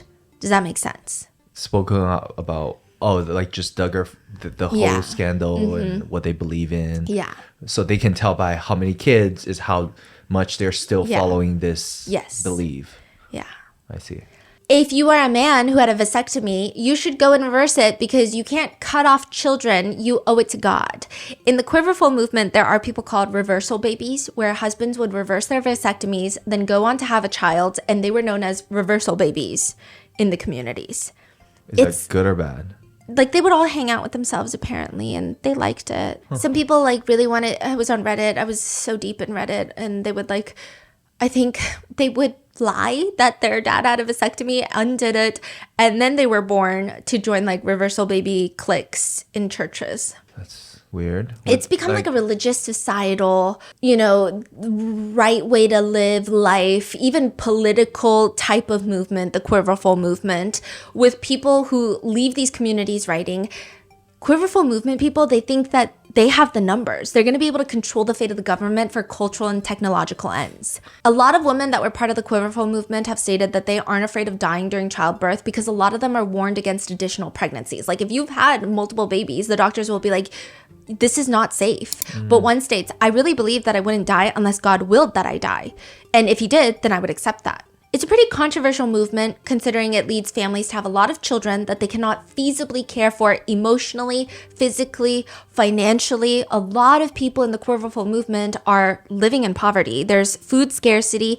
The children are growing up hungry and anxious. But a lot of them argue if God wants you to have a certain number of kids, he will find a way for you to provide for them. And Jim, Bob, and Michelle, whether they like it or not, they become the face of the Quiverful movement. And it's really not fair because they're multimillionaires making tons of money off of this reality show, this TLC reality show. And there's no more food scarcity in the house anymore. Meanwhile, what they're advocating is leading to food scarcity amongst children in the United States because their parents are falling into the Quiverful movement. But the reality show doesn't focus on that. They focus on the fact that all the sons, like they would run marathons in long pants because shorts are bad. Shorts are banned. They would risk a heat stroke. That's really? Yeah. Do they swim? Yeah, so the girls, when they go to the beach, they wear long skirts, which I think is like a pretty huge safety concern. Long skirt, and the boys wear long pants? Oh. It actually becomes Do they wear shirts? Yes. Oh. It actually becomes a huge scandal when one of the elder daughters wears pants. It becomes like a huge thing. Really? Which one? They all started wearing pants. Jill, Jessa, and Ginger. In the Jill show? and Ginger. Not in the show, but later on. Yeah. So what if they see other people shirtless on the beach? They'd probably scream Nike. Yeah. And they had the infamous tater tot casserole. The Duggar family tater tot casserole. You cannot separate the two. They didn't like invent the tater tot casserole, but they probably ate it every week. It's cheap. It's easy to make. It's filling. You get frozen tater tots, and then you add like cream of mushroom soup, sour cream, all this. You make a casserole. People thought that the Duggars loved it so much to the point that I believe they refused to eat it for like 3 years because everywhere they went to visit anybody, they would be served tater tot casseroles. Wait, I'm sorry. Why is tater tot casserole a scandal? It's not a scandal. It just becomes like a huge part of their lore. Oh. Yeah, like they make tater tot casserole and they love it. And then now everyone thinks they love it. So everywhere they go, they're served a tater tot casserole, and then the kids are like, I fucking hate tater tot casseroles now. They finally just came out to say we actually hate that. Yeah, one of them said like we couldn't eat it for 3 years because all we did eat was tater tot casserole because everyone thought we loved it. Yeah. Okay. Then there's a part in Jill Duggar's book where she says that her family would role play different scenarios on what to do to stay as far away from sin as possible, to hold the devil with a 10-foot pole, right? They would practice. What if their friends asked them to read a book? Now, what if someone comes up to you and says, hey, Joseph, why don't you read this book right here? It's got a witch in it. Joseph would deliver his line right on cue. I'm a Christian. I won't be able to do that. Joseph will later be arrested, so there's that. All the kids are homeschooled. They don't even have a weather radio in their house. So if there's a tornado coming their way because they live in Arkansas, their cousins would have to call them and scream at them, shelter in place, shelter in place. I repeat, shelter in place. There's a tornado warning. They had, ironically, they also had an entire camera crew following them around that would be aired to the very, very secular network of TLC, but all in the name of spreading the word of God, I guess. Look, I don't know, but the most controversial things to come out of the show initially, in the very beginning, were the buddy systems. There is no way for Jim, Bob, and Michelle to raise 19 children, so they just thought, why don't we have the children raise the children? Michelle says, Mom cannot be everywhere at once, and so my older children help to take care of my younger children. When a baby is born, it's my buddy until it's weaned, and then from there it goes to the other buddy, whose ever turn it is to get a buddy. Guess who's all the buddies? All the girls. Oh, so the guys didn't have buddies? No, not really. I mean, like, they compare all the girls' tasks, so all of them have to pull their weight in the house. And all the girls, they're doing like 10 loads of laundry, they're cleaning all the rooms, they're doing this, and the guys are like, well, today, on my list of to-dos, I have to feed the dog. Process goes like this. Every Duggar has at least one buddy. If you're too old and don't need help from a buddy, that means you're ready to take on a younger buddy. A big buddy helps you get dressed, brush your teeth, comb your hair, get your breakfast, do your homework, learn to play violin, piano, and sew. They're there to pick you up when you fall and keep track of you when you're out and about. No one is exempt from the buddy brigade. Yeah, so I mean, the boys did have buddies, but like, they're not really doing much. Jim Bob's buddy is Michelle, because he still needs to be catered to and taken care of like a fucking infantile toddler. And Michelle reserves the privilege of being each of the children's very first buddy. Basically, 11-year-old little girls becoming parents while the boys are off being boys. But they also have the courting system. Like a lot of fundamentalist Christians, the Duggar family has a tendency to get married very early with the exception of 2 siblings. Most of the others get married 18, 19, maybe early 20s. And you could say it has to do with their dating system, courting system. The system where God is the ultimate chaperone. So the rules are this: no dating, no kissing, no hand-holding, no frontal hugs. If you want to spend time together, chaperones must be there. Spend time with somebody else, you mean? Like a new person? If you want to spend time with someone that you are going to marry, even if you're on the phone with them, another sibling has to chaperone and make sure you're not doing anything ungodly. And maybe America is the chaperone because we're just watching this all play out on the reality TV show. A lot of it comes from this decades-old book that got a lot of evangelical Christians like in a knot, where the author states dating is training for divorce. So courtship should be a godly thing. A young Christian man should decide that he is financially, spiritually, and emotionally ready for marriage, and he's going to approach the father of a potential bride, asking permission to be in a supervised relationship with the explicit intent to marry. So, a few questions, right? How do they meet people? How do they know they just walk by someone on the street and decide that's the person, or? No, so they all go to similar churches. A lot of them got courted by people they either went to the same church with, or they would have these like youth seminars all around the nation where people with same ideological beliefs would gather for like summer camp. VBS, ooh, that used to be the bane of my existence. VBS? Yeah. What's that? Vacation Bible Study. They would like starve us. It was a thing. Yeah, you couldn't get your food until you memorized a ton of Bible verses.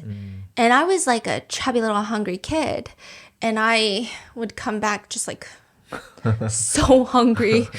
Yeah, it was actually like, I don't even know how that's ethical, but okay. So you see a girl that you kind of like and you go straight to the dad saying, I'm going to marry her. Yeah. Is there like a trial? Do I have to marry this person? Like, Yeah, most likely. really? Yeah. Yeah, because I guess if a girl was courted by multiple men, she's just a whore, right? Yeah.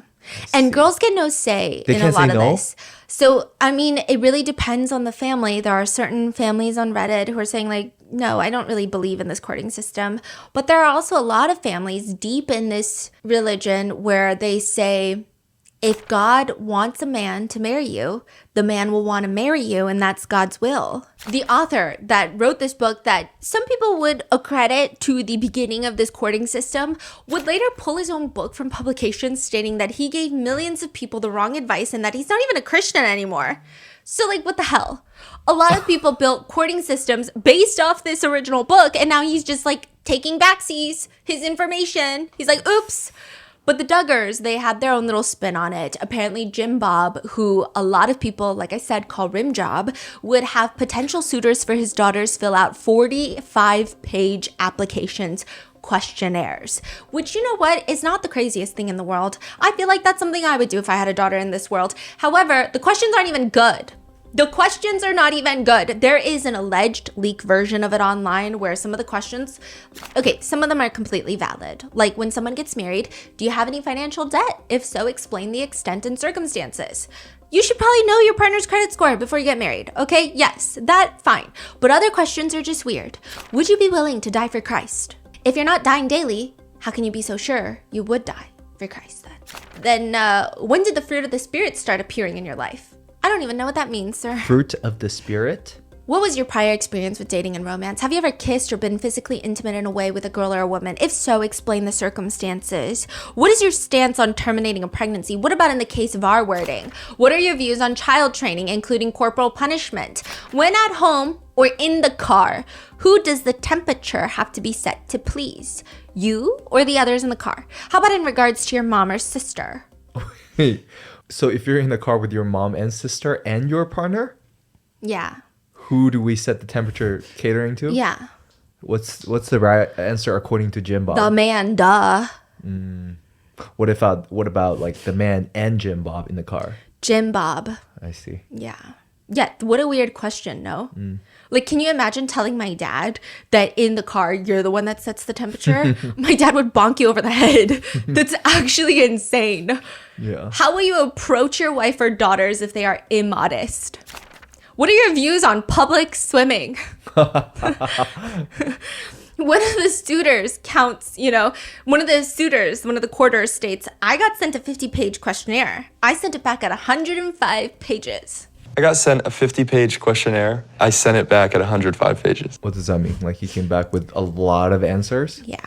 Michelle Duggar also has words of advice for her daughters, according to their book, A Love That Multiplies. She says, for instance, I have told my girls that romance novels are to women what pornography is to men.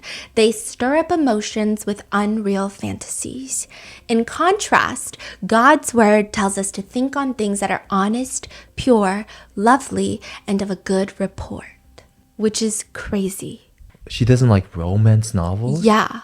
What's wrong with the romance novel? She's saying it's unrealistic standards. And like, I think we know that. I'm not expecting that, honey, you're going to be the leader of the Russian mafia and a billionaire that's going to storm in and kill people who even dare look at me because you're so possessive. But like, I don't know why she is. Like, it's so bizarre. Sounded like she read some. Yeah. To know. Like, Yeah. Like, I don't think romance novels sounds anything like what you just said. But Yeah. to her, she probably read it. Right? Exactly. And her romance novel is probably like the diet romance. Hey, you never know because some of these guys, they say one thing and do the other things. That's true. You never know. Michelle, I want to know. I want to know your read on Goodreads, okay? And from, again, a reality TV standpoint, we love Love Island. We love Love is Blind. We also apparently love courting in the 19 Kids and Counting because this whole dating process is part of the reason that the show is so successful. I think it's the dating, it's the fast-pacedness of courting. It also feels higher stakes because usually the courting phase lasts a very short amount of time, a few months, and then they get married at the altar and they're like, oh my God, I'm gonna have my first kiss. I'm gonna like have a kid. And the cameras are everywhere. We are the unpaid chaperones. Wait, so all of these people, we see them start courting on the show and they get married in a couple months and there's no divorces so far? Nope. Really? Even when there are crimes committed against children, there are no divorces. Like genuinely the rhetoric in their beliefs, and I'm not saying they're as in the children, but maybe perhaps because the lack of divorce is kind of astonishing in certain circumstances. But I think their view of divorce is genuinely, you might as well sever your relationship with Christ. But the whole point of this is just to get you familiar with Joshua, the firstborn Duggar child, and to understand him and why he gets locked up in federal prison for over a decade for crimes against children. So in order to understand that, we also have to know, like I said, we got to know 19 Kids and Counting, the reality show, which I just told you about, but we also have to talk about Jim Bob's political run. This is a high bar to call a political career. It's just disastrous. Everyone holding office, their career has been disastrous. Jim Bob's career is a car crash straight into the Capitol, but he hasn't even made it in the car. The car is driving itself and he's just like chasing after it, trying to get into the car crash. His political career is a mess. He does get elected as a House representative in the Arkansas House of Representatives and then wins re-election, but instead of seeking a third term, he's like, I gotta run for the Senate in Arkansas because God told me to, and God wants me on vacation, but the world works in mysterious ways. Here we are, right? But he first runs for Senate, and the only issue he seems to care for is abortion. And apparently, he hates Bill Clinton. Bill Clinton being elected horrified him into action. So, I don't know, maybe he's got a good chance, right? So the person that he's running up against is another Republican. He's actually got in a lot of hot water. This is why I think he has a good chance. So this Republican that was in the Senate, he's all, God is good all the time, God is good. And then he goes and divorces his wife of 39 years and then marries a former employee. And his voter base is like, hello? What the hell was that? This guy is a former Southern Baptist minister turned politician, turned divorcee, turned second marriage with a former staffer who's much younger than you. I mean, what? So Jim Bob is going up against that. Most people could win up against that. He just doesn't know anything about politics. During debates, when he's asked to address key issues, he's like, come on, kids. And he'll bring 13 of his kids on stage and they'll sing a song. And everyone is like, we asked you a question. And he's like, shut up, I'm a family man.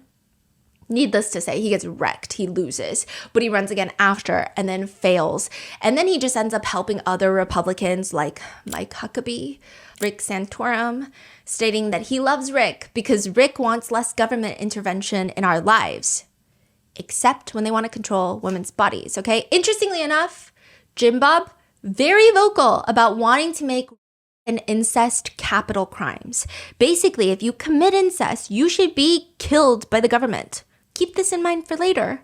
But he also tries to outlaw anyone from under 21 becoming a midnight ballerina, and it's just like a mess of a political career. And if you think that Jim Bob has very anti-everything values in politics in Arkansas, there are two Jims in politics in Arkansas with these beliefs. You've got Jim Bob and his very close best friend, Jim Holt. So Jim Holt is going to be important, okay? Jim Holt has a lot of similar beliefs to Jim Bob. He and his wife, Bobby, have 11 kids. And Jim Holt has won a seat in the Arkansas House of Representatives where he co-sponsors a bill that would require public schools to state that evolution is an unproven theory. He's also homophobic. He said that, quote, if my own mother voted against the federal marriage amendment, I'd be campaigning against her. Every person in America has come together on this issue of same-sex marriage. We have the issue that is we must defend our traditional values. He also said for Roe v. Wade, it is a terrible decision and should be overturned. If we truly care for the women of our great country, we must end this cruel and gruesome procedure. Depressing, yes, but Bobby Holt, the wife of Jim Holt, says that she's known the Duggars for decades. They're all in politics and they all go to the same church. They do Bible studies and ski trips together, and the Duggar kids apparently call her Auntie Bobby Holt. It would, only make sense, right? That their children would eventually court each other. So Joshua Duggar was originally not, by most people's beliefs, going to marry Anna Duggar. The little governor, that's what they called Joshua Duggar, asks Jim Holt for his eldest daughter, Kaylee Holt's hand in marriage. They start the courting process. It's kind of expected, common knowledge. On the show? No. Oh, secretly? This was like before. Oh. And it was common knowledge that this was going to happen in the community and they were just going to get married. Like that was it. No one was like even looking at Joshua as someone who was going to be courting anybody else because that's how close they were. They're like two boobs in a bra. And then, no, because I have to find some happiness somewhere sometimes because this was so depressing, okay? But the Holts find out something really, really bad about Joshua. Something that requires Josh to be sent away for 4 months, away from his family, his parents, his siblings, and the Holts, they want Joshua to never come around their daughter ever again. But nobody knows why. Then how do we know this? It comes out all later. But around that time, the courting just like ends abruptly. It's not happening. They're not doing it. And that's where Jim Bob and Jim Holt, they suddenly become icy. And everyone's like, okay, something happened. And then Josh gets sent away for months. Sent away where? To this like other Christian family who run a home remodeling business. And he's got to like home remodel. Okay. And then Joshua comes back. Now they're on a TV show and he starts courting a girl named Anna Keller. She's number 5 of 8 children in the also deeply religious Keller family. The Keller family are very different from the Duggars. They are financially not well off. And a lot of people, a lot of internet users and people who run in the same fundamentalist circles say that Anna Keller's dad is all about marrying up in the religious ladder. They meet at a homeschooling conference and Josh is like, that's the one. He asks the Kellers if he can court Anna Keller. Their courting, relationship, eventual wedding, and marriage are all documented on the TV reality show, even the wedding planning. Josh is all like, men approach planning a wedding. I think I'm more of the kind, I look at it more of like a systematic process, I say. So, like here's the desired result and here's the way we need to accomplish it. Women look at it as like a wedding and XYZ has to happen in between. She's just saying nonsense. He's just saying like whatever comes up in like 3 neurons that are going off, okay? They just have a lot of uncomfortable moments. And his dad also say it's the way God ordained it. Josh becomes the authority at the wedding. He becomes her authority, not me. And that's the way God designed the transfer of authority, and it's a good design. So basically, women can never have authority over themselves. They must always have a man being authorized for them. Okay. So like the logic is women cannot be responsible for themselves and it needs to be a man. So God has the ultimate authority. And then a woman, usually it's their dad. And then once they get married, they're under their husband's authority.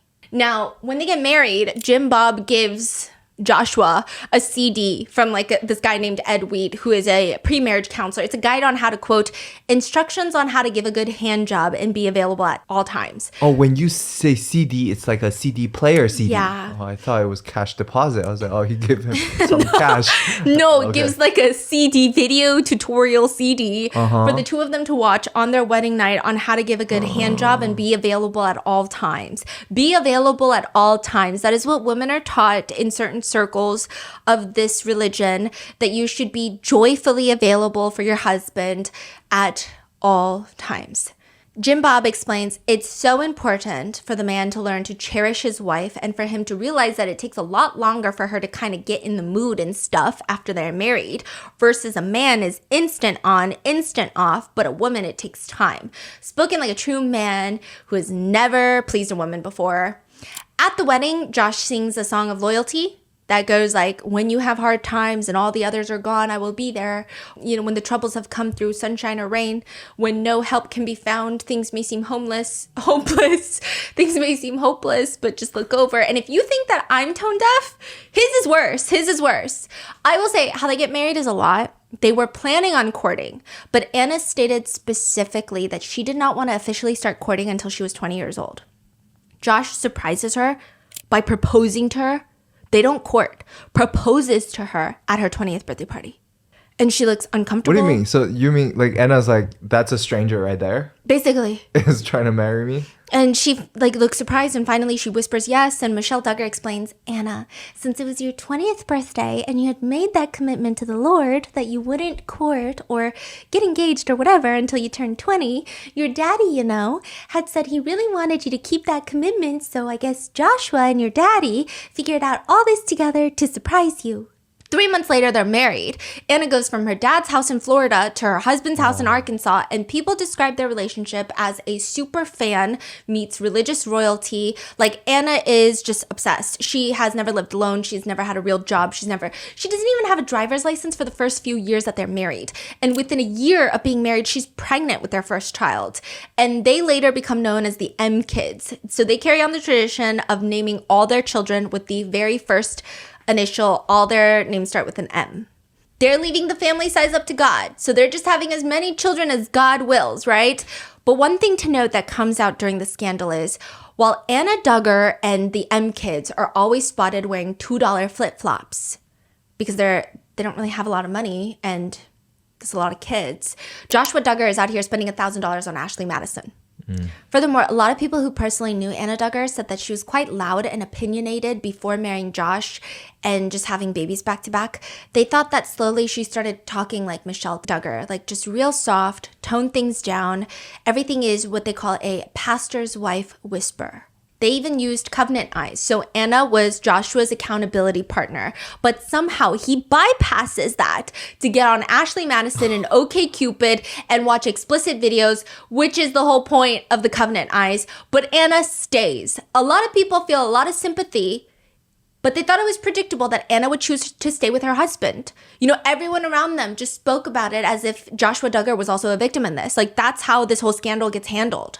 Jim Bob, during a sermon, he's nervously giggling. I guess you've read it in the newspapers or seen it on TV, but we've gone through a lot of trials. Michelle says, I don't think I need to talk to Josh. I'm going to talk to our Heavenly Father. After the Madison thing? Okay. I'm sorry, if my son is cheating on his wife and their children, I'm not talking to God. My fist is...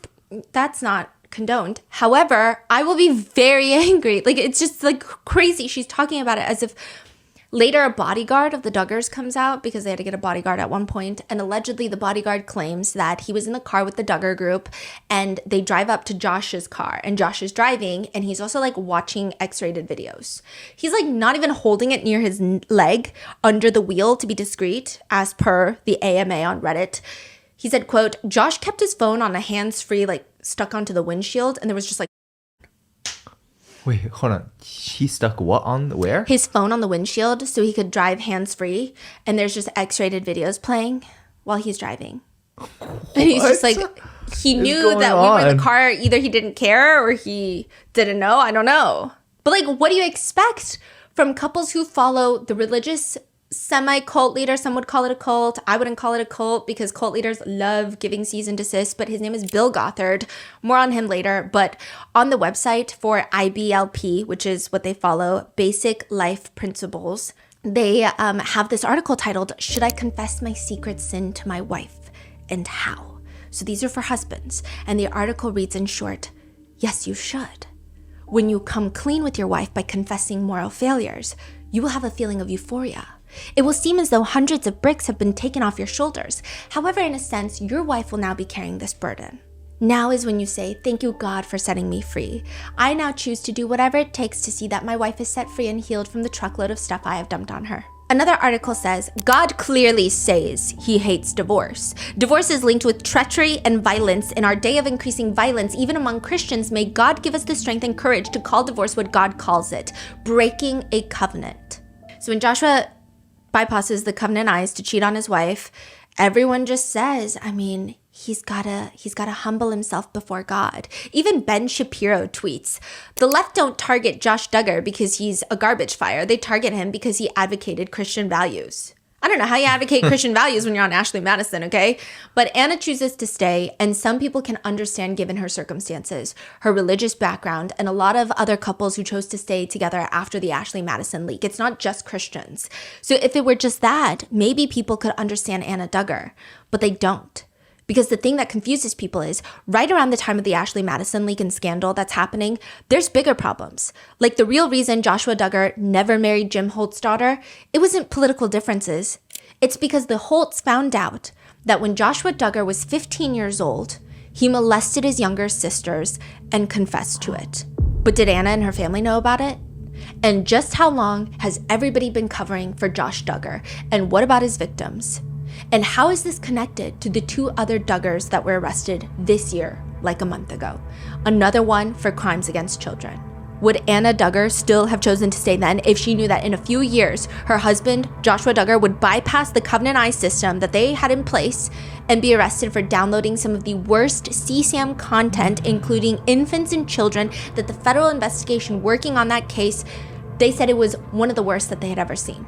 There are links to some of the content that he pulled, and it was linked to Daisy's destruction. And that is where I leave you. There's going to be the next part. We're going to go through Joshua's trial and then the 2 other Duggars' arrest. So stay tuned, be safe, and I will see you in the next one.